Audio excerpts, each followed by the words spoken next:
Hi guys, welcome back to YouTube channel. ఈరోజు అయితే మనము తెలంగాణ స్టైల్ గోంగూర టమాటా పచ్చడి అయితే తయారు చేస్తున్నాము. ఇక్కడైతే నేను చూపిస్తున్న ఇంగ్రీడియంట్స్ మంచిగా పక్కన పెట్టుకోవాలి.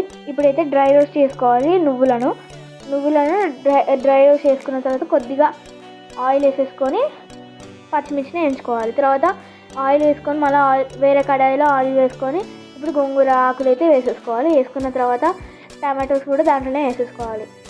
ఇలా వేసేసుకున్న తర్వాత మనమైతే రోస్ట్ చేసుకున్న పచ్చిమిర్చి ఉంటుంది కదా, ఆ పచ్చిమిర్చిని మిక్సీలో వేసుకొని గ్రైండ్ చేసుకోవాలి.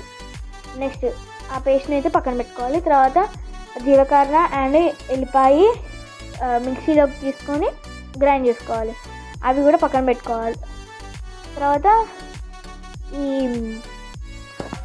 పువ్వులను కూడా అట్లనే మిక్సీలో వేసుకొని మిక్సీ పట్టాలి. తర్వాత ఇదైతే మంచిగా మెత్తగా అయిన తర్వాత దాన్ని కూడా మిక్సీలో వేసుకొని మిక్స్ చేసేసి గ్రైండ్ చేయాలి. తర్వాత ఒక బౌల్లో తీసుకొని దానికి సరిపోయే ఉప్పు వేసుకొని కలుపుకోవాలి. తర్వాత మనమైతే ఈ పోపు చేసుకొని దాంట్లో వేసేసుకోవాలి. అలా మిక్స్ చేసిన తర్వాత మంచిగా తయారైపోతుంది. Bye guys.